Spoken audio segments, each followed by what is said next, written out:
بسم اللہ الرحمن الرحیم الحمد للہ رب العالمین والصلاة والسلام علی رسولہ الکریم وعلی آلہ وصحبہ اجمعین رب اشرح لی صدری ویسر لی امری واحلل عقدۃ من لسانی یفقہوا قولی وقال عز وجل فی القرآن المجید اعوذ باللہ من الشیطان الرجیم بسم اللہ الرحمن الرحیم عاملۃ ناصبہ تصلی نارا حامیہ اما بعد تمام تعریفیں اس اللہ عز و جل کی لائق و زیبا ہے جو تمام جہانوں کا بنانے والا اور اسے پالنے والا ہے، اور درود و سلام اس کے آخری نبی محمد صلی اللہ علیہ وسلم پر۔ الحمدللہ ہم تمام مرد اور خواتین اس خطبہ جمعہ کے لیے جمع ہوئے ہیں۔ انشاءاللہ عزیز، اس مختصر سے وقت میں آپ تمام کے سامنے آج جس پہلو پر یا جس بات پر خطبہ رکھنے کی کوشش کروں گا وہ کون سے اعمال ہے جو قبول ہوتے ہیں۔ یہ بات بڑی ضروری ہے اور سمجھنا بھی ضروری ہے، اس لیے کہ ہم لوگوں کی یہ سوچ ہے کہ اللہ رب العزت کے پاس جو بھی عمل کیا جائے، اگر اس کا کچھ نہ کچھ تعلق مسلمانوں سے، اسلامی کوئی تاریخ سے، اسلامی کوئی دین سے، یا اسلام کی کوئی بات سے، یا کم و بیش عربی سے کچھ لکھا ہوا بھی ہو، تو پھر وہ قابل قبول ہو جائیں گی۔ پھر چاہے میں وہ ذکر کے معاملے میں کوئی بھی ذکر کروں، پڑھنے کے معاملے میں کوئی چیز پڑھوں، سننے کے معاملے میں کوئی چیز سنوں، عمل کرنے کے معاملے میں کوئی چیز عمل کروں، کسی چیز کی فضیلت اپنے طور سے طے کر لوں، تو لوگوں نے بہت ساری چیزوں کو یہ سوچ لیا کہ یہ اعمال قابل قبول ہے، پھر اس کے فضائل بھی لکھے گئے، بنائے گئے، اور بہرحال من گڑت بہت ساری چیزیں اس کے بعد ہوتی رہی۔ تو ایک مومن ہونے کے ناطے، ایک مسلمان ہونے کے ناطے یہ بات ہمارے لیے جاننا ضروری ہے کہ کون سے اعمال قبول ہوتے ہیں آخر۔ یقیناً ابھی میں اعمال کی قبولیت کی شرائط وغیرہ اسی کوئی تفصیلات نہیں رکھوں گا، چونکہ بہت کم وقت ہوتا ہے۔ تفصیلات کے لیے آپ جا کر، آج کل کتابیں بھی موجود ہیں آن لائن، اور خطبات بھی موجود ہیں، یا اسپیچز بھی علماء کی موجود ہے، آپ سن سکتے ہیں۔ لیکن میں کچھ نہ کچھ ایسی بات یا کچھ چیز پیش کرنے کی کوشش کروں گا جس سے کچھ نہ کچھ ایک اصولی بات سمجھ میں تو آئے، کون سی چیز کرنا ہے، کون سی چیز نہیں کرنا ہے۔ ورنہ کسی بھی دن، کسی بھی رات، کسی بھی گھڑی، کسی بھی وقت، کسی بھی چیز، کسی بھی کلمہ، کسی بھی وظیفے کو اپنے طور سے فضیلتیں دے دیتے ہیں۔ پھر فضیلت دینے کے بعد پھر وہ بات پہ بات چلتی چلی جاتی ہے، پھر ایک فضیلت سے دوسری فضیلت، ایک عمل سے دوسرا عمل، ایک کام سے دوسرا کام، اور پھر وہ چیز شروعات تو پتہ نہیں کیا نیت سے ہوئی تھی، لیکن وہ بہت بگڑی ہوئی شکل میں آج نظر آتی ہے۔ تو لہٰذا ایک مومن ہونے کے ناطے یہ بہت ضروری ہے، مسلمان ہونے کے ناطے میرے اور آپ کے لیے، مرد اور خواتین کے لیے، کہ ہم لوگ یہ چیز کو جان لیں کہ کون سے عمل کرنا ہے، کون سے عمل نہیں کرنا ہے۔ اب سوال یہ، کیا اللہ رب العزت ہر عمل کو قبول کرتا ہے؟ مثال کے طور پر میں کچھ بھی کروں تو کیا یہ قابل قبول ہے اللہ کے پاس؟ تو کوئی انسان اچھے کام کر رہا ہے، کوئی انسان برے کام کر رہا ہے، اب سوال یہاں بھی آتا ہے کون سے کام کو آپ اچھا بولیں گے اور کون سے کام کو آپ برا بولیں گے؟ چونکہ ہر آدمی اپنے ذہن سے، اپنے دماغ سے، ہر مذہب کے اندر اپنے طور طریقے ہیں، تو کیا وہ ساری چیزیں اچھے ہیں؟ ہر مذہب کا، ہر انسان کا یہ دعویٰ ہے کہ وہ جو بھی عمل دنیا میں کرتا ہے وہ اللہ سے قریب ہونے کے لیے کرتا ہے، پھر وہ اللہ کو جس بھی نام سے پکارتا ہو۔ سب کا یہ دعویٰ ہے کہ ہم معبود سے قریب ہونے کے لیے، گاڈ سے قریب ہونے کے لیے، فلاں سے قریب ہونے کے لیے کام کر رہے ہیں۔ تو گویا ہم تو جانتے ہیں اللہ کے علاوہ کوئی معبود نہیں ہے، تو لہٰذا ہر آدمی یہ دعویٰ کر رہا ہے، ہر مذہب یہ دعویٰ کر رہا ہے کہ اللہ سے قریب ہونے کے لیے کام کر رہا ہے، سارے عمل جو بھی کر رہے ہیں صبح سے لے کر شام تک۔ لیکن سوال یہ ہے، کیا اللہ تعالیٰ ہر عمل کو قبول کرتا ہے؟ کیا اسی کو کسوٹی ہے، کوئی اصول ہے، کوئی طریقہ ہے؟ ہونا چاہیے نا کچھ نہ کچھ۔ دماغی یا انسانی عقل خود یہ کہتی ہے کہ ہر چیز کے لیے کوئی اصول و طریقہ ہونا چاہیے۔ مثال کے طور پر ایک سواری کی بس ہے تو کوئی طور طریقہ ہونا چاہیے اس میں چڑھنے اور اترنے کا۔ نہیں میں جو جیسا چاہوں کروں، کوئی کھڑکی میں سے چڑھ رہا ہے، کوئی دروازے میں چڑھ رہا ہے، کوئی کسی کو باہر پھینک کر چڑھ رہا ہے، کوئی جو ہے بس کے اوپر سے اس میں جو ہے سوراخ کر کے چڑھ رہا ہے، کوئی بس کو الٹی کر کے سب کو خالی کر کے چڑھ رہا ہے۔ سارے لوگ کہہ رہے ہیں ہمارا مقصد تو ایک ہی بس میں سوار ہونا، لیکن آپ کہیں گے سارے طریقے درست نہیں ہو سکتے، کوئی ایک ہی طریقہ درست ہے اس میں، اور وہ اصول ہوں گا جو وہ اس گاڑی کے بنانے والے نے بنایا کہ ایک طرف سے ان ہے، دوسری طرف سے آؤٹ ہے، ایک جگہ عورتوں کے بیٹھنے کا سیکشن ہے، ایک جگہ معذوروں کا، ایک جگہ عام لوگوں کا ہے نا، ایک جگہ بچوں کا ہے۔ تو اصول ضابط ہوتے ہیں، تو ظاہر سی بات ہے اللہ تعالیٰ ہر عمل کو قبول نہیں کرتا، یہ بات تو آپ سمجھ لیں سب سے پہلے۔ مطلب ہر وہ چیز جو میں سمجھتا ہوں کہ میں اچھائی کے لیے کر رہا ہوں، خیر کے لیے کر رہا ہوں، ثواب کے لیے کر رہا ہوں، اللہ کے پاس قابل قبول نہیں، جب تک کہ کچھ اصولوں کے مطابق وہ عمل نہ ہو۔ اور وہ اصول کیا ہے انشاءاللہ اس میں سے چند باتیں آج میں آپ کے سامنے رکھوں گا۔ آئیے خطبے کے شروع میں جو میں نے آیت تلاوت کی، اللہ رب العزت سورہ غاشیہ، سورہ نمبر 88، اس کی آیت نمبر 3 اور 4، 3 اور 4 میں فرماتا ہے، کہتا ہے عاملۃ ناصبہ تصلی نارا حامیہ۔ اب یہ جو آیت ہے یاد رکھیں، اس کو سمجھے، اور یہ جو سورت ہے اس کو آپ سمجھے۔ نبی اکرم صلی اللہ علیہ وسلم ہر جمعہ یہ سورت پڑھتے تھے، سورہ اعلیٰ اور سورہ غاشیہ۔ عیدین کے اندر بھی آپ نماز میں یہی سورت پڑھتے تھے، تو کچھ نہ کچھ تو مقصد ہوگا، کچھ نہ کچھ تو امپورٹنس اور فضیلت ہے سورت کی، اس کی اہمیت ہے۔ تو اس سورت کی آیت نمبر 3 میں کیا فرمایا اللہ رب العزت نے؟ عاملۃ ناصبہ، اب اس کے شان نزول کے تعلق سے آپ تفسیریں دیکھیں، مفسرین نے جو لکھا ہے وہ اقوال کو آپ دیکھیں تو اس میں پتہ چلتا ہے کہ ایک بار عمر ابن خطاب رضی اللہ عنہ نے ایک عیسائی کو دیکھا جو عمل کر کر کے تھک چکا تھا، مطلب رونے کی وجہ سے اس کے یہ آنسوؤں کی وجہ سے نشان پڑ گئے تھے، عبادتیں کرنے کی وجہ سے اس کا جسم پورا خراب ہو چکا تھا، اور ظاہر سی بات ہے شادی بیاہ نہیں کرتے، رہبانیت اختیار کرتے ہیں، اور عمل کر کر کے وہ تھک گئے تھے۔ تو ان کو تعجب ہوا کہ کیا اتنے عمل کرنے کے بعد بھی ان کے عمل ضائع ہونے والے ہیں؟ اتنی مشقتیں کرنے کے بعد بھی، اپنے جسم کو برباد کرنے کے بعد بھی، بودا کرنے کے بعد بھی، کیا ان کے اعمال اللہ قبول نہیں کرے گا؟ اور پھر یہ آیت نازل ہوئی عاملۃ ناصبہ تصلی نارا حامیہ، کہ یہ عمل کر کر کے اللہ فرما رہا ہے تھک چکے ہوں گے، مطلب انہوں نے اپنے جسموں کو عمل کر کر کے برباد کر دیا ہوں گا۔ عاملۃ ناصبہ مطلب اتنے عمل کیے ہوں گے کہ تھک گئے ہوں گے، لیکن حکم کیا ہوں گا روز قیامت؟ تصلی نارا حامیہ، اٹھا دو اور دہتی ہوئی آگ میں ڈال دو ان۔ تو دنیا میں عمل کر کر کے تھک گئے ہوں گے، جسم برباد کر دیا، سب کچھ برباد کر دیا، اس کے بعد اللہ رب العزت کے پاس حکم ہو رہا ہے تصلی نارا حامیہ، اٹھا کے جہنم میں ڈال دو۔ تو عمل کر کر کے تھکنا اصل نہیں ہے، عمل کرنا اصل نہیں ہے، اس سے پتہ چلا وہ عمل کرنا اصل ہے جو صحیح ہو، جو ثابت ہو، جو بتایا گیا ہو، جس پہ قرآن کی مہر ہو، جس پہ سنت کی مہر ہو، وہ اصل عمل ہے، یاد رکھیں۔ تو عمل کر کر کے تو لوگ بہت آنے والے ہیں، عمل کر کر کے لوگ تھک گئے ہیں، یاد رکھیں، لیکن وہ عمل کرنے سے، تھکنے سے وہ قبول ہوں گے اللہ کے پاس، یہ ضروری نہیں، یہ میں آپ کو بتانا چاہ رہا تھا۔ تو سورہ غاشیہ نے یہی پیغام دیا، یا اس کی دو آیتوں نے یہ بات تو واضح کر دی، ہر عمل قابل قبول نہیں، یاد رکھیے اللہ کے پاس کچھ طریقہ ہے عمل کو قبول کرنے کا، ہر عمل اللہ رب العزت قبول نہیں کرتا، یہ بات کو آپ سب سے پہلے سمجھ لیں۔ اور دنیا میں ہر آدمی جو کچھ کرتا ہے وہ اسی لیے کرتا ہے کہ اپنے رب کو راضی کرے، اللہ رب العزت کو منا لے، اعمال میں اضافہ کرے، جنت سے قریب ہو، جہنم سے دور ہو، گناہوں کی معافی ہے نا، عمل کرنے سے گناہ بھی معاف ہوتے ہیں انسان کے، نیک عمل کرنے، ہر آدمی اس کے لیے کوشش کرتا ہے، لیکن سارے عمل قابل قبول نہیں ہیں، صرف وہی عمل اللہ رب العزت قبول کریں گا جو عمل صحیح ہوں گا، جو اس نے حکم دیا ہوں گا اور اس کے نبی کے طریقے کے مطابق انسان کر کے آؤں گا، وہ عمل ہی یاد رکھیے قبول ہوں گا۔ اب سوال آتا ہے کہ کون سے عمل ہے جو اللہ تعالیٰ قبول کریں گا؟ جو میں کہہ رہا ہوں ہر عمل قبول نہیں کرتا، تو پہلی چیز وہ عمل اللہ قبول کریں گا جس پہ اللہ کا حکم ہو، مطلب اللہ کا حکم کہاں ملیں گا؟ قرآن میں ملیں گا آپ کو۔ اس کے بعد وہ عمل نبی اکرم صلی اللہ علیہ وسلم کی سنت سے ثابت ہو، اگر قرآن میں نہ ہو تو کہ آپ صلی اللہ علیہ وسلم نے کیا، کہا، بولا، آپ کو کرتے ہوئے دیکھا گیا، آپ کے سامنے کیا گیا اور آپ نے خاموشی اختیار کی، تو پھر وہاں سے پتہ چلے گا۔ اس کے بعد اگر کوئی عمل قرآن میں اور سنت میں بھی ہو تو اس کا طریقہ سنت بتائیں گی ہم کو کہ اس کو کیسا کیا جائے، جیسا کہ نماز ہے، روزہ ہے، زکوٰۃ ہے، حج ہے، صدقات ہے، خیرات ہے، اچھائی کو حکم دینا ہے، برائی سے روکنا ہے، نظر کا مانگنا ہے، فلاں کرنا ہے، یہ کرنا ہے، تو یہ تو پتہ چل گیا کہ یہ ہے طریقہ، لیکن کیسے کرنا ہے وہ کون بتائیں گا؟ نبی اکرم صلی اللہ علیہ وسلم کی سنت ہم کو بتائیں گے، یاد رکھیں، دوسرا اور کوئی سورس و طریقہ ہمارے پاس نہیں، یاد رکھیں۔ اس کے بعد اگر کوئی چیز نہ ملے ہم کو، جیسا کہ قرآن کا حکم تو ثابت ہو گیا، سنت میں بات بھی آ رہی ہے، لیکن ہم کو طریقہ نہیں مل رہا تھا، پھر ہم صحابہ کی طرف جائیں گے۔ اس کے بعد پہلے ہوگا قرآن سے حکم، سنت سے حکم، پھر قرآن اور سنت کے حکم کو نبی اکرم صلی اللہ علیہ وسلم کر کے بتائے، اگر وہاں کوئی چیز نہ ملے تو پھر ہم صحابہ کی طرف جائیں گے، ٹھیک ہے۔ اور یہ ہمارے لیے بہترین طریقہ یاد رہے کسی چیز کو سمجھنے کا ہے، صحابہ نے عمل کیسا کیا نہ پتہ چلے تو پھر تابعین سے ہم جائیں گے اور پوچھیں گے، یا ان کی زندگیوں کو دیکھیں گے کہ وہ کیا کرتے تھے، تو یہ طریقہ ہے اس کا، یاد رکھیں۔ لیکن ہمارا معاملہ یہ ہے کہ ساری مطلب جس کو بولتے ہیں نا الٹی ناؤ چلا دی ہم نے ہر چیز کے اندر۔ پہلے ہم اس چیز کو مانتے ہیں جو ہمارے سماج میں چلتا ہے، بھائی یہ سب کر رہے تو غلط کیسے ہو سکتا ہے، مطلب پہلا اصول سب کر رہے تو غلط کیسے ہو سکتا ہے۔ اور یہ اصول میں نے مطلب لوگوں کو بیان کرتے کہ سن اللہ رحم کرے، ایک صاحب ایک مرتبہ بیان کرنے لگے کہ کھانے سے پہلے نمک کھانا کیسا ہے، کسی نے ان سے سوال کر لیا، اور وہ اپنے آپ کو مفتی کہتے تھے، میں نزدیک تو مفتی نہیں تھے، اس لیے کہ جو علماء انبیاء کے وارث ہے وہی علماء ہے جو واقع میں انبیاء کی سنت کو بیان کرتے، اپنی دل کی بات بیان نہیں کرتے۔ تو بہرحال انہوں نے بیان کر دیا اگر سب کرتے ہیں تو سنت ہوگا ہی۔ تو میں نے کہا سنت کو جاننے کے اصولوں میں ایک دم لیٹسٹ اصول مجھے پتا چلا آپ سے کہ سب کرتے ہیں تو سنت ہوگا ہی، مطلب اگر کسی سماج میں ہر انسان کوئی کام کرنے لگے تو انہوں نے کہا کہ پھر سنت ہوگا ہی۔ تو میں نے کہا یہ نیا اصول ہے، تو پھر بہرحال وہ شرمندہ ہو کے خاموش ہو گئے۔ یہ کوئی اصول نہیں یاد رکھے کہ لوگ کرے تو سنت، ہم لوگوں کا اسی ہوتا ہے، پہلے ہم لوگوں کو دیکھتے ہیں اطراف اکناف میں لوگ کیا کر رہے ہیں، تھوڑے مہذب سمجھدار لوگ کیا کر رہے ہیں، تھوڑے مالدار ایلیٹ کلاس کیا کر رہا ہے، تو ہم کو لگتا ہے بس یہ دین اور شریعت کا حصہ بن گیا، یا جس کے سر پہ ٹوپی ہو، داڑھی ہو، کرتا پاجامہ، تو یہ جو بھی کرے پھر وہ ہو گیا سنت، ہم کر سکتے ہیں، ایسا نہیں ہوتا ہے، اصولی بات ہے یاد رکھیں۔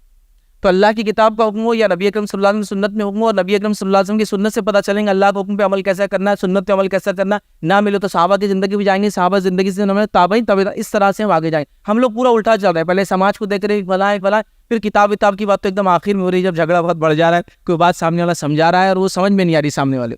تو اس کے لیے علم حاصل کرتا ہوں کہ بڑی اہم چیز یاد ہے. اب آئیے اعمال کی قبولیت کے لیے کیا شرائط، وہ بھی تھوڑا سا ہم دیکھ لیتے ہیں مختصر بالکل. اعمال کی قبولیت کی جو پہلی شرط ہے یاد رکھیں، انسان ایمان والا ہو. کوئی بھی عمل کے قبول ہونے کے لیے فرسٹ کنڈیشن ہے کہ انسان ایمان والا ہو.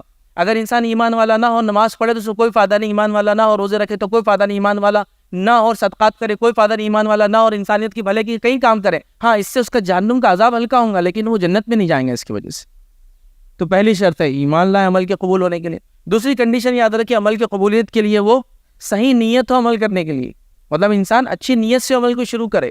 ورنہ بہت سارے لوگ بہت سارے اعمال کرتے ہیں لیکن نیت اچھی نہیں ہوتی، اس معاملے میں یاد رکھیں نتیجتاً اعمال قبول نہیں ہوتے. جیسا مثال کے طور پر میں کوئی چیز کو چراؤں اور پھر دوسروں کو دوں اس نیت سے کہ یہ میں لوگوں کی مدد کرنے کو کہہ رہا، تو آپ کہیں گے عمل اچھا نہیں نا، چوری کر کے آپ دے رہے ہیں، خالی اچھی نیت سے فائدہ تو ہونے والا نہیں، چونکہ عمل بھی ضروری ہے، نیت کا ہونا بھی ضروری ہے. اس لیے کہ پھر نیت نہ اور عمل کرے انسان وہ بھی درست نہیں، بے نیتی ہے، بد نیتی جس کو کہتے ہیں، تو نیت بھی ہونا ضروری. اور تیسری چیز یاد رکھی وہ عمل کتاب و سنت کے مطابق ہو.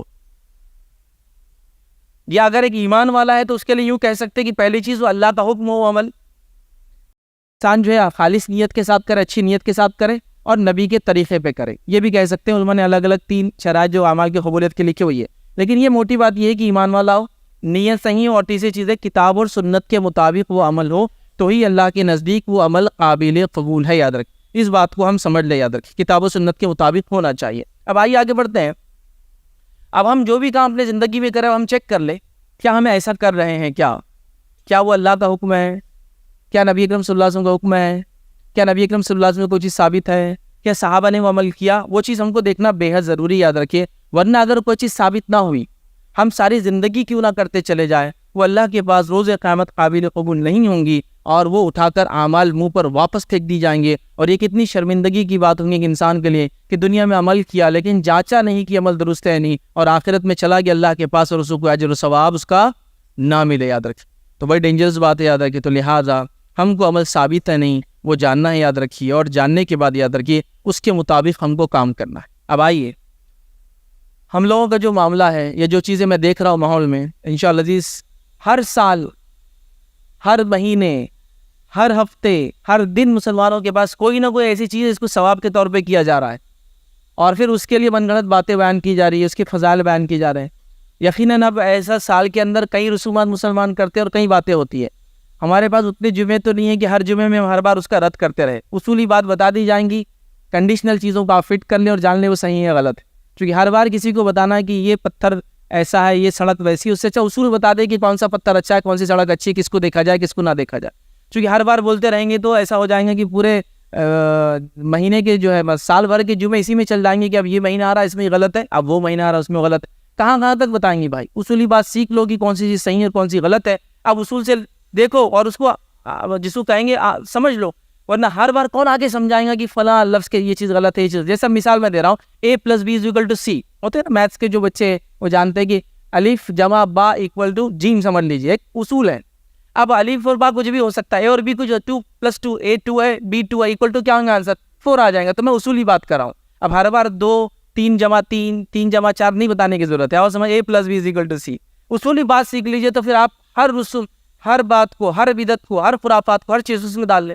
اب امت مسلم کا حال یہ ہے کہ دن کے اعتبار سے انہوں نے من گھڑت باتیں بنا لی، مہینے کے اعتبار سے من گھڑت باتیں بنا لی، سال کے اعتبار سے من گھڑت باتیں بنا لی، اور کئی چیزیں ایسی جو قرآن میں ثابت نہیں، سنت میں ثابت نہیں. اگر ثابت ہے تو ویسی ثابت نہیں جیسے ہم اس کو سمجھ رہے ہیں، مطلب ویسی ثابت نہیں. جیسا مثال کے طور پر ایک صاحب ایک مرتبہ اور کہا کہ قرآن میں دلوں کی بیماری کا کوئی علاج ہے، کا وال میرا خراب ہو گیا. بولا ایسا تو کوئی نہیں ہے. بولا ہے قرآن کی آیت، انہوں نے کچھ تو وال لفظ لا لیا عربی کا اٹھا کے. اب وہ وال کی بات ہو رہی، یہ کون سا پتہ نہیں، اللہ رحم کرے بھائی، لیکن لا لیا انہوں نے اس کو. تو اس طرح سے ایسا نہیں یاد ہے کہ ثابت ہونا ایک الگ چیز ہوتی ہے، ٹھیک ہے، تو اس کو ہم سمجھیں. تو آئیے ہمارے پاس جو ہے اس مہینے کے اعتبار سے ایک رات اب تھوڑے دن بعد منائی جائیں گی، جس رات کو لوگ بڑے دھوم دھام سے مناتے ہیں. 27 رجب ہوتی ہے، اس کو معراج کی رات کہتے ہیں. تو معراج کی رات یاد رکھیے یہ واقعہ ہوا لیکن اس کو منانا نہیں.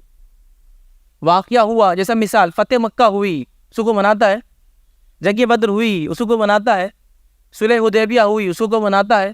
اس کو ایسا پروگرام نہیں ہوتا نا کہ حدیبیہ کا دن ہے ہاں چلو منائیں گے، تمہاری طرف سے تھوڑے لوگ آئیں گے، ہم تھوڑے آئیں گے، جمع ہوں گے، ایک معاہدہ کریں گے. کچھ بھی نہیں ہوتا ہے نا. تو یہ چیزیں ہوئی، لیکن ہوئی کا معنی منانا نہیں ہے. تو معراج ہوئی کب ہوئی آپ کو بتائیں؟ معراج کب ہوئی اس تعلق سے 5 مشہور قول ہے، 5، جس میں سے ایک ہے کہ رمضان میں ہوئی، ایک ہے کہ رجب میں ہوئی. تو 5 قول ہے، یاد رکھیے. اگر یہ رات واقعی میں فضیلت کے حامل ہوتی، منانے کے حامل ہوتی، تو 5 قول نہیں ہوتے، ایک ہی قول موجود ہوتا کہ اس رات ہوئی. نبی اکرم صلی اللہ علیہ وسلم معراج ہونے کے بعد کتنے دن حیات رہے بتائیے آپ؟ 10 سال کی تقریباً آپ حیات رہے، چونکہ 13 سال مکی زندگی اور آخر میں یہ ہوا، تو 10 سال حیات رہے. چونکہ نماز اس میں ملی، اس سے علماء لکھتے ہیں آخری وقت میں ہجرت سے پہلے کبھی تو بھی. تو 10 سال حیات ہے، تو 10 سال میں 10 بار آئی. ابوبکر صدیق کی خلافت میں 2 بار آئی، چونکہ ان کی خلافت 3.25 سال تھی. عمر ابن خطاب کی خلافت میں یہ رات جو ہے تقریباً 10 سال آئی. عثمان ابن عفان کی خلافت میں 12 بار آئی اور اس کے آدھی. لیکن ان میں سے خلفاء راشدین کا 30 سال کا دور ہے، نبی اکرم صلی اللہ علیہ وسلم 10 سال کا دور ہے. 40 سال میں کسی نے بھی نہیں بنایا اس کو. پھر یہ دور چلا گیا، پھر صحابہ کا دور آ گیا. صحابہ کے دور کے اندر بھی آخری صحابی کا انتقال جو 110 ہجری میں ہوا، چونکہ اللہ کے رسول صلی اللہ علیہ وسلم کی حدیث تھی کہ آج سے 100 سال بعد کوئی زندہ نہیں رہیں گا. نبی اکرم صلی اللہ علیہ وسلم کے بعد تو ظاہر سی بات 110 ہجری میں 100 سال کمپلیٹ ہو گئے، اور اس کے بعد کوئی صحابی نہیں یاد رکھے. تو وہ 100 سال میں بھی اس کو کبھی منایا نہیں گیا. تو یہ رات کا کوئی وجود نہیں. اس کے بعد ایک اور رات آئیں گی، ایک اور مہینہ آئیں گا اگلا، پھر اس کو 15 شعبان کو منائے جائیں گی. یہ رات کی بھی کوئی وجود نہیں، کوئی ثابت نہیں، کوئی منانا ثابت نہیں. لیکن لوگوں نے اعمال کو بنا لیا کہ ثابت ہے. چلیے میں آپ سے پوچھتا ہوں، اگر یہ رات ثابت ہوتی تو اللہ کے رسول صلی اللہ علیہ وسلم عمل کرتے ہیں، صحابہ کی زندگی میں ہوتی، تابعین کی زندگی میں ہوتی، تبع تابعین کی زندگی میں ہوتی. چلیے وہ بھی چھوڑ دیجیے، امام اور محدثین کا بھی لکھتے ہیں. جیسا مثال کے طور پر کوئی کہے کہ حنفی فقہ ہمارے ملک میں سب سے زیادہ چلتا ہے، تو فقہ کی کتاب میں کوئی تو باب ہوتا 27 رجب کو منانے کا بیان، 27 رجب کے فضائل. کہیں نہیں ملیں گا آپ کو، دور دور تک کوئی وجود نہیں، نہ مسلک میں وجود ہے نہ وہ ہے. لیکن ایک رائج چیز، رائج سمجھ تک چلن میں ہے کہ اس رات نبی اکرم صلی اللہ علیہ وسلم کو نماز کا تحفہ ملا تھا. تو پھر جو ملا تھا وہ لو نا، رات لے لی. مطلب یہ ہوا کہ میں نے اگر تحفہ آپ کو ایک ڈبے میں دیا، آپ نے تحفہ پھینک دیا، ڈبہ رکھ لیا پوری زندگی اور اپنے پاس کہ فیض میں نے تحفہ دیا میرے کو ڈبے میں. ڈبہ اصل نہیں تھا، تحفہ اصل تھا نا اندر کا. تو تحفہ تو پھینک دیا، ڈبہ لے لیا. تو وہی حال ہوگا کہ 27 آ گئی تو بولیے معراج ہے، حالانکہ یہ ثابت نہیں ہے. اچھا ایک بات آپ کو اور بتاؤں، لوگ جب معراج کی بات کرتے ہیں تو لوگ کہتے ہیں کہ یہ تو قرآن سے ثابت ہے. قرآن سے اسراء ثابت ہے، معراج ثابت نہیں. یاد رکھیے معراج سنت سے ثابت ہے.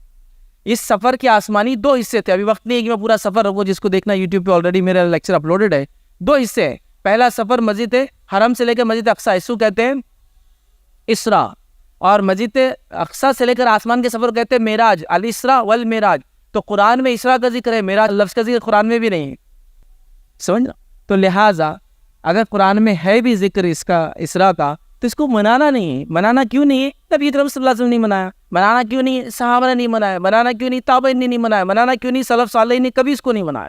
لیکن ہمارے پاس ایک تاریخ طے کر لی گئی. وہ تاریخ جو افسوس کی بات ہے آپ صلی اللہ علیہ وسلم کو کے زمانے میں کسی کو نہیں پتا تھی، یا لوگ بھول چکے ہو تاریخ.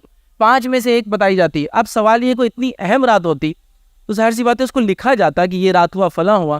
اصل تحفہ تھا، رات نہیں تھی. صحابہ نماز کے فرض ہونے سے پہلے 2 وقت میں نماز خود پڑھتے تھے، سورج نکلنے سے پہلے، سورج ڈوبنے سے پہلے. عصر اور فجر سمجھ لی ایک طرح سے، خود پڑھتے تھے. اتنا شوق تھا. کیوں شوق تھا؟ وہ یہ کہتے تھے کہ اللہ رب العزت نے اتنی عظیم نعمت دی اور اتنے بری کفر سے اور برائی سے نکالا، لہذا اللہ کے شکر میں ہم کچھ تو کریں. تو وہ اپنی طرف سے نفل نمازیں پڑھتے تھے. معلوم ہو کئی صحابہ نفل نماز پڑھتے پڑھتے ہی پکڑے گئے. نبی اکرم صلی اللہ علیہ وسلم کے بارے میں جو پہلی بار پتہ چلا لوگوں کو کہ آپ کچھ بات نہیں کر رہے، وہ یہی تھا کہ آپ کو نماز پڑھتے ہوئے کسی نے دیکھ لیا تھا. وہ نفل تھی. تو وہ چاہ رہے تھے کہ ان کا رب ان کے اوپر کوئی چیز فرض کرے تاکہ وہ شکر بجا لائے. تو نماز اللہ نے فرض کر دی. اب مسئلہ ہمارے ساتھ یہ ہوا کہ ہم نے اس کے فرض ہونے کی تاریخ کو بھی بنا لیا، پھر ایک رات بھی جاگ لی اور اس کے اندر کچھ نمازیں پڑھ لی، اور پھر سال بھر تحفہ غائب. تو میں نے اس لیے کہا کہ آپ نے ڈبہ لے لیا ہم نے اور تحفہ ختم کر دیا. نماز تو غائب ہو گئی. 5 وقت روز پڑھنے کا تحفہ تھا، یہ سال میں ایک بار نہیں. تو گویا ہم نے ایک رات کو پکڑ لیا اور اس کو ہم نے منانا بھی بہرحال شروع کر دیا. حالانکہ کئی چیزیں دین اور اسلام میں ہوئی، لیکن ہونے کا مقصد اس کو منانا نہیں. یہ اصولی بات کو بہرحال آپ سمجھ لیں، یاد رکھیے. تو نماز کا تحفہ ملا تو نماز پڑھی، لیکن نماز کا تحفہ ملا بول کے رات منانے کی دلیل نہیں ملتی. اس لیے کہ میں نے آپ کو نبی اکرم صلی اللہ علیہ وسلم کی زندگی کے 10 سال، خلفاء راشدین کے 30 سال اور آخری صحابی کی وفات 110 ہجری میں ہوتی ہے. ان 110 سالوں تک کسی نے اس رات کو نہیں منایا. اب یہ کب شروع ہوئی، چلن ہوئی؟ میں سمجھتا ہوں بعد کے لوگ آئے جن کو ایسا لگا کہ باقی ساری نمازیں تو اپنے سے 5 وقتہ ہونے والی ہے نہیں، تو کیوں نہ ایک شارٹ کٹ نکال لیا جائے، جس دن تحفہ ملا اس دن اتنا اپن بجو، اتنی باتیں کرو، اتنے فضائل بیان کرو کہ بعد میں سال بھر لوگ پوچھے نا اپنے سے کہ نماز کا کیا ہوا. مطلب اگر کود کود کے کہہ رہا ہوں نماز فرض ہے، نماز جو نہیں پڑھتا فلاں ہے، نماز ایسی نماز ویسی، تو کوئی بولیں گے یار کیا آدمی زبردست نماز کی کتنی بات کرتا. اب باقی سال بھر تو اپنے کو پڑھا نہیں، تو کم از کم ایک دن تو بولنا چاہیے نا. جیسا وہ لوگ جو ماں باپ کی خدمت نہیں کرنا چاہتے، انہوں نے ایک اچھا طریقہ نکالا، سال میں ایک بار ماں باپ کی خدمت کرتے ہیں، اور اس کو کیا بولتے ہیں آپ کو؟ مدرس ڈے اینڈ فادرس ڈے. پورا سال ماں باپ کے پاس نہیں جاتے، بوڑھا گھر میں ڈال دیتے ہیں، اور ایک دن جاتے ہیں، ان کو کھلاتے ہیں پلاتے ہیں 2-3 وقت کا کھانا، پھر ساتھ میں فوٹو کھینچتے ہیں، پھر فیس بک وغیرہ میں اپڈیٹ کرتے ہیں کہ آج باپ کے ساتھ تھا، آج ماں کے ساتھ تھا، فلاں تھا، آج بوڑھا گھر میں تھا. پھر سال بھر ان کو ماں باپ کو دیکھنا ہے نہ کچھ کرنا ہے. ہاں خرچ وغیرہ بھیج دیتے ہیں، یہ کبھی حکومتیں سنبھال لیتی ہے. ویسٹرن کنٹریز میں بوڑھوں کو گھر پہ نہیں رکھتے، یاد رکھیں. تو ویسا ہم نے کر لیا. نماز اصل تھی، اس کو سال بھر پڑھنا تھا، ہر روز 5 وقت فرض پڑھنا تھا. نبی اکرم صلی اللہ علیہ وسلم 5 فرائض کے علاوہ بھی جو آپ کئی نمازیں پڑھتے تھے، اب کتنی گنا، رات سے لے کر صبح تک. اور موقع سے سورج گرہن ہے تو اس کی نماز ہے، تہجد کی نماز ہے، ہاں اس کے صلاۃ الضحیٰ جس کو اب 4 ثوابین اور جو اشراق کہتے ہیں، اس کے علاوہ بارش نہ ہو تو آپ نماز پڑھتے تھے، اس کے علاوہ مدد کے لیے اللہ سے نماز پڑھتے تھے. بس نماز تو اتنی ہے جس کی کوئی انتہا نہیں، یاد رکھیں. تو وہ سب چھوڑ دیا اور ایک دن کو ہم نے پکڑ لیا.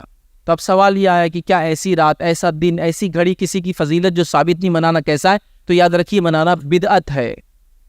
بدعت سمجھتے ہیں؟ بدعت وہ چیز ہے جس کا دین میں کوئی اصل یا اس کی کوئی بنیاد نہیں ہوتی ہے، ہم اپنے دل سے اس چیز کو بنا لیتے. کوئی کہیں گا یہ چیز تو ہوئی نا، معراج میں تحفہ ملا، ہاں ملا، کون انکار کر سکتا ہے. لیکن سوال یہ تحفہ ملنا اس کو منانے کی دلیل کہاں ہوئی؟ ورنہ پھر روزہ جب ملا تو اس کا بھی ایک منا لو کوئی دن. روزہ جب سے فرض ہوا کہ باب روزے کا دن جیسا نماز کا تحفہ تو روزے کا تحفہ، پھر حج جب سے شروع ہوا تو حج کا تحفہ، نہیں کرتے نا بس. تو پھر اس کو کیوں کرتے ہیں؟ تو لوگوں نے چیزوں کو بنا لیا اور شارٹ کٹس نکال دیے. اب بہرحال پھر ایک راستہ نکلا تو پھر کئی راستے بنے. اب میں آپ کو کیا بتاؤں. پھر مغرب کے بعد کیا کرنا ہے وہ عمل بھی آ گئے، جو کہ رات ہی ثابت نہیں ہے لیکن عمل ثابت ہو گئے. عشاء کے بعد کیا کرنا ثابت ہو گیا. پھر رات کی کون سی گھڑی میں کیا کرنا ہے بتا دیا لوگوں نے. اس کے بعد پھر ایک سے ایک عمل آیا کہ 100 رکعت پڑھ لی تو فلاں، 20 رکعت پڑھ لی تو فلاں، ہر رکعت میں سورہ فاتحہ کے بعد 11 بار سورہ اخلاص پڑھ لی تو فلاں، اور اتنی رکعت پڑھے تو مغفرت. پھر اس کے بعد ایک اور نماز اس میں ایڈ ہو گئی راتوں میں جو لوگ پڑھتے ہیں عام طور سے، خاص طور سے اس رات میں، وہ ہو گیا قضائے عمری کی نماز. 2 رکعت فجر کی بولے پورے سال بھر کی کمپلیٹ، قضائے عمری پورے عمر کی قضا کمپلیٹ. اس کے بعد 4 رکعت پڑھ لی. اگر اتنا آسان ہوتا سبحان اللہ، تو صحابہ کو کیوں تکلیفیں اٹھانا پڑتی نماز کے لیے؟ کیوں پکڑے جاتے ہو نماز پڑھتے ہوئے؟ کیوں نبی اکرم صلی اللہ علیہ وسلم آخر وقت تک نماز پڑھتے ہیں؟ یہ کہہ دیتے امت یہ تو میں نبی ہوں، میں پڑھتا ہوں، لیکن تم لوگوں کے لیے سہولت ہے، قضائے عمری ایک نماز ہے، فلاں رات آتی ہے، تم لوگ اس میں ادا کر لیا کرو. بس 17 رکعتیں پڑھنا ہے، 2 فجر کی، 4 ظہر کی، 4 عصر کی، 3 مغرب کی، 4 عشاء کی، اور قضائے عمری کے نام سے پڑھ لو، ہو گیا تمہارا بیڑا پار. سبحان اللہ. ایسا نہیں یاد رکھیں. نبی اکرم صلی اللہ علیہ وسلم اپنے آخر وقت تک نماز پڑھتے رہے، حتیٰ کہ آپ جس مرض میں تھے، جس کے بعد آپ کی وفات ہوگی، اس مرض کے اندر بھی آپ اٹھتے، کبھی آپ کو بے ہوشی طاری ہوتی، پوچھتے کیا لوگوں نے نماز پڑھ لی؟ تو کہا تھا نہیں پڑھی، آپ کا انتظار کر رہے. تو پھر آپ غسل کرتے پھر بے ہوش ہو جاتی، آخر وقت تک نماز پڑھ رہے ہیں، اور امت کہہ رہی ہے کہ اس کو ایک دن پڑھنا کافی ہے. لوگوں نے، امت نے دن بنا لیے، رات بنا لیے. تو میں گزارش کروں گا، ہم نے اصولی بات دیکھ لی، قرآن سنت صحابہ کے عمل میں ہے کیا یہ سب چیز؟ ہاں نہیں ہے تو پھر اس کو کیسے ہم دین کا حصہ مان سکتے ہیں؟ کیسے اس پہ عمل کر سکتے ہیں؟ اب لوگوں کے پھر سوالات تو اتنے ہیں، پہلے جو لوگوں نے کیا غلط تھے کیا؟ ہم پہلے اور بعد کی بات ہی نہیں کر رہے. میں کہہ رہا ہوں اب تک غلط اکاؤنٹ میں پیسہ ڈپازٹ ہو رہا تھا، ابھی صحیح اکاؤنٹ بتا دیا میں نے آپ کو. اب مجھ سے پچھلا مت پوچھو وہ غلط تھا یا صحیح تھا، جو ہوا وہ ہوا. دعا کیجئے، مغفرت کی دعا کیجئے، جنہوں نے کیا معافی مانگ لیجئے، لیکن اگلے کی کوئی دلیل نہیں ہے کہ جو پچھلا کیا تھا غلط تھا، نہیں تھا، تو پھر اس کو غلط نہیں ثابت کرے تو اگلا ہم نہیں کریں گے. جو ہوا ہوا ہو. اب آپ کو بات سمجھ میں آ گئی، ہم کو کرنا ہے. اسی طرح یہ مہینہ ہے، اگلا مہینہ ہے، پھر اس کے بعد رمضان کے بعد اور دن آئیں گے، پھر اس میں فلاں ہوں گا. مطلب ہر دن، ہر رات، ہر روز، مطلب میں ایک لسٹ بنا لوں، اسی کوئی انتہا نہیں ہوں گی. اسی مہینے میں 22 رجب گزری، اس کو لوگوں نے ایک تہوار عید بنا لیا. 27 رجب کو ایک تہوار ہے، 15 شعبان کو ایک منائیں گے. اس کے بعد رمضان ختم ہوگا تو اس کی عید تو ثابت ہے، اس کی ایک باسی عید بھی منائی جاتی ہے، پھر اس کے شربوزی عید منائی جاتی ہے. کہاں سے لائی سب 6 روزوں کی عید بولے؟ پھر وہ عید منا لی. اس کے بعد فلاں دن آ گیا، اس میں یہ کر لیا، فلاں رات آ گئی، اس میں یہ کر لیا، فلاں موسم آ گیا، یہ کر لیا، محرم آ گیا تو فلاں. کئی اصول ہم نے بنا لیا. اب میں آپ کو کہوں گا، گزارش کروں گا، میں پڑھو، دیکھو، سمجھنے کی کوشش کرو کیا یہ واقعی میں نبی اکرم صلی اللہ علیہ وسلم نے کیا. صحابہ کا تو یہ حال تھا، نبی اکرم صلی اللہ علیہ وسلم کی اتنی باتیں نوٹ کی، ایسی ایسی چیزوں کو لکھا اور ایک دوسرے کو بیان کیا کہ آپ سوچ بھی نہیں سکتے. میں آپ کو خالی تو عبداللہ ابن عمر رضی اللہ عنہ کے تعلق سے آتا ہے کہ ایک مرتبہ حج کے لیے نکلے تو تابعین ان کے ساتھ چلے کہ انہوں نے اللہ کے رسول کے ساتھ حج کیا تھا، چلو دیکھتے ہیں حج کیا ہے، کیسے کیا جاتا ہے۔ ایک مقام پر گئے اور وہاں طہارت کو جیسے بیٹھتے ویسے بیٹھا اور کھڑے ہو گئے۔ لوگوں نے کہا کہ آپ یہاں کیوں رکے؟ ہم کو لگا آپ عصر کی نماز پڑھیں گے، تو کہا نہیں، اللہ کے رسول صلی اللہ علیہ وسلم عصر کی نماز تو وہاں پڑھی تھی، تو کہا یہاں کیوں رکے؟ اور یہ کیا کیا آپ نے؟ پیشاب بھی نہیں کیا، خالی بیٹھ کے اٹھے؟ کہا میں نے اللہ کے رسول صلی اللہ علیہ وسلم حج کیا تھا، اللہ کے رسول صلی اللہ علیہ وسلم یہاں آ کر طہارت کو بیٹھے تھے، مجھے تو پیشاب نہیں آیا تھا لیکن میں یہاں بیٹھوں گا۔ کیسے ختم بختم چل رہے تھے وہ، ایسا ریت میں ایک آدمی آگے چلا تو بچہ ڈالتا نا بیچ میں پیر، ویسا چل رہے تھے، پیشاب نہیں آیا پھر میں بیٹھ کے اٹھوں گا۔ ایک جب مقام پر گئے اونٹنی کو پورا گول گھما دیا 180 ڈگری، پھر گھما کے پھر یوں کر لیا 360، مطلب سیدھا جا رہی تھی، پورا گول گھوم کے پھر ادھر کر لیا۔ لوگوں نے کہا یہ کیا ہے؟ تو کہا اللہ کے رسول صلی اللہ علیہ وسلم کی اونٹنی چکر کھائی تھی، اونٹنی نے غش کھا گئی تھی، جانور بھی چکر کھاتا ہے تو ایسا غش کھائی تھی، گول گھوم کے بیٹھ گئی تھی، پھر کھڑے ہوئی گول گھوم کے پھر سیدھا چلی۔ تو کہا میں بھی اپنی اونٹنی کو یہاں چکر کھلاؤں گا گول۔ آپ سمجھ رہے؟ مطلب اتنا فالو کیا نبی اکرم صلی اللہ علیہ وسلم کو، جس کی کوئی انتہا نہیں تھی کہ وہ چیز اونٹنی کو ہو بھی نہیں تو کروایا جا رہا ہے۔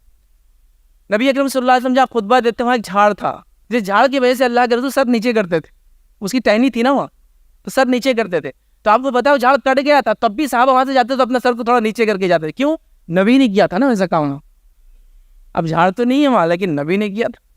عبداللہ ابن جو ہے مسعود رضی اللہ عنہ جمعے کے خطبے میں آتے ہیں، نبی اکرم صلی اللہ علیہ وسلم کہتے ہیں وہ جو شخص جو کھڑا ہے بیٹھ جا، وہ مسجد کے اندر آتے ہیں تو وہاں جوتے چپلے جا رہتی ہیں اور وہاں سنتے اور وہیں بیٹھ جاتے ہیں۔ نماز کے بعد اللہ کے رسول کہتے ہیں عبداللہ ہم نے تم سے تو نہیں کہا تھا کہ وہ شخص جو کھڑا ہے بیٹھ جا، وہ کوئی بیچ میں خطبے میں کھڑا تھا۔ تو کہا اللہ کے رسول ہم کو کیا معلوم آپ نے کس سے کہا؟ ہمارے کانوں میں آواز آئی کہ اللہ کے رسول کہہ رہے ہیں وہ جو شخص کھڑا ہے بیٹھ جا، میں بیٹھ گیا، بس آگے کچھ بھی نہیں۔ اب آپ بیٹھنے کا میں نے کان میں سنا آپ کی آواز کیا ہے وہ شخص جو کھڑا ہے بیٹھ جا، ہم کو کیا معلوم آپ کس سے کہہ رہے ہیں بیٹھ جا، مجھے سنے ہیں میں بیٹھ گیا۔ تو یہ صحابہ کا حال تھا۔ تو کیا وہ صحابہ نے اتنی بڑی بڑی راتیں اور دن اور فضائل مس کر دیے ہوں گے، چھوڑ دیے ہوں گے؟ کبھی نہیں۔ انہوں نے کوئی ایک چیز بھی ایسی تھی جو نیکی کی کبھی نہ کی ہو، جو اللہ کے رسول سے دیکھی ہو، ہر چیز کی انہوں نے۔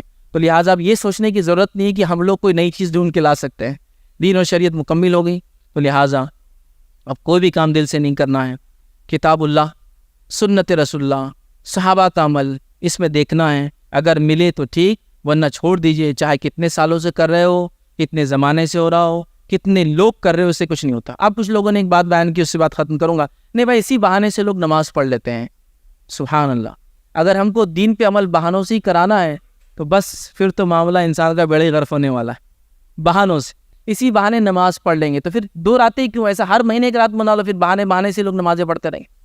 اب بہانوں سے ہی کام کرانا ہے۔ قرآن اور سنت یہ ہے، اللہ کی رضا اس میں ہے۔ ایک مومن کا کام ہے کہ وہ اپنی نفس کو اس کے مطابق ڈھال لے، اس کو بہانوں کے ذریعے کام نہیں کیا۔ ہاں چھوٹے بچے کو کہہ سکتے ہیں اسی بہانے کر لیتے لگ، جیسا کہ حدیث میں آتا ہے 7 سال کا بچہ ہو تو نماز کو لاؤ، 10 سال کا ہو نہ آئے تو مارو۔ تو یہاں کہہ سکتے کہ 3 سال کا اس کو موقع ہے، اس کو آپ بہلا پھسلا کے مسجد لا رہے ہیں، 3 ایئرس ٹریننگ چل رہی ہے، اس کے بعد نہ آئے تو سزا مل رہی ہے اس کو، تو یہ ایک الگ بات ہے۔ لیکن ایک باشعور بالغ مسلمان کو آپ بہانے تلاش کرنے کی بات کریں گے تو پھر تو معاملہ یہ ہو جائیں گے کہ ہر چیز بہانوں کے نام پہ ہوں گی اور ہر چیز حکمت کے نام پہ چھوڑ دی جائیں گی۔ حکمت سے ہم نہیں بتاتے یہ چیز، اسی بہانے تو لوگ آ جاتے ہیں نماز پڑھ لیتے ہیں۔ تو کیا ہم یہی چاہتے ہیں کہ ایک دن ہی لوگ نماز پڑھے آ کر؟ ایک ہی دن؟ دین پھر ایسی تبدیل ہوتا ہے، پھر چینجز ایسی تو آتے ہیں کہ ہم سمجھتے ہیں کہ ایسا نہیں ہوگا۔ اب لوگ حج کو نہیں جا رہے تو ہم کہیں گے ایک بہانے سے ہم کو ادھر ایک بنا لیتے عمارت، وہاں لوگوں کو طواف کرا دیں گے، تو بہانوں سے وہ آپ کرائیں گے؟ نہیں ہوں گا نا، جو ہے وہ ہے، جیسی ہے ویسی ہے، جہاں ہونا ہے وہیں ہونا ہے، تو آپ بہانوں سے نہیں کرا سکتے۔ لہٰذا ہم لوگ دین کو اس طرح سے مذاق میں نہیں لے سکتے ہیں، کسی بھی عمل کو دین کا حصہ کبھی بھی نہیں بنا سکتے ہیں، اور جو چیز اللہ کی کتاب، نبی اکرم صلی اللہ علیہ وسلم سنت، صحابہ کے عمل سے ثابت نہیں، وہ کبھی بھی دین کا حصہ نہیں بنیں گی، اس بات کو یاد رکھیے۔ تو میں نے سوچا ایک مختصر سے وقت میں کچھ اصولی باتیں آپ کو بیان کر دوں، تاکہ ہر مہینے کے اعتبار سے ہم لوگ چیزوں کو بیان نہیں کریں گے۔ آپ لوگ سمجھدار ہیں، باشعور ہے، پڑھے لکھے ہیں، ہوشیار ہے، عقل مند ہے، آپ خود جاننے کی کوشش کریں کہ کوئی عمل میں کر رہا ہوں تو یہ کتاب و سنت سے ثابت ہے کیا؟ ثابت ہے تو کرے، ورنہ ہم اس کو چھوڑ دیں۔ اسی پہ اپنی بات کو میں ختم کروں گا۔ اللہ رب العزت سے دعا ہے کہ اللہ سبحانہ تعالیٰ ہر قسم کی بدعت سے، معصیت سے اور گناہ کے کاموں سے ہماری حفاظت کرے، کتاب و سنت کی صحیح سمجھ ہمیں جو عطا کرے، ہم تمام کی زندگی اور ہر قسم کی برائی، خاص طور سے بدعت و خرافات کی شکل میں جو ہم میں آگے، اللہ تعالیٰ ہم کو اس سے دور کرے۔ اللہ تعالیٰ ہمیں اور ہماری نسلوں کو قرآن و سنت کا جو پیور عقیدہ ہے، جو خالص عقیدہ، اس پر رہنے کی توفیق عطا فرمائے۔ ہر قسم کے ایسے اعمال، جو اعمال ہمارے دنیا میں اعمال کو برباد کرے اور آخرت میں نقصان کا ذریعہ بنیں گے، اللہ اس سے ہمیں بچائے۔ اللہ رب العزت امت مسلمہ کے مسائل کو جو حل کرے، جب تک ہمیں زندہ رکھے، ایمان و اسلام پر زندہ رکھے، خاتمہ ایمان پر ہو۔ وآخر دعوانا الحمد للہ رب العالمین. سبحان ربک رب العزت عما یصفون وسلام علی المرسلین والحمد للہ رب العالمین.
السلام علیکم. آپ بھی ہمارے اس کام میں تعاون کریں اپنی زکات و صدقات کے ذریعے. ڈونیشن ڈیٹیلز کے لیے ڈونیٹ پر کلک کریں. اگر آپ کو ہمارے ویڈیوز پسند آئے ہیں تو اسے شیئر کریں اور ثواب کے حقدار بنیں. روزانہ ہمارے ویڈیوز کو پانے کے لیے ہمارے یوٹیوب چینل کو سبسکرائب کریں اور بیل آئکن دبائیں. ہم سے دیگر سوشل میڈیا پر جڑنے کے لیے ویڈیو میں دیے گئے آئی ڈی کو سرچ کریں. جزاک اللہ.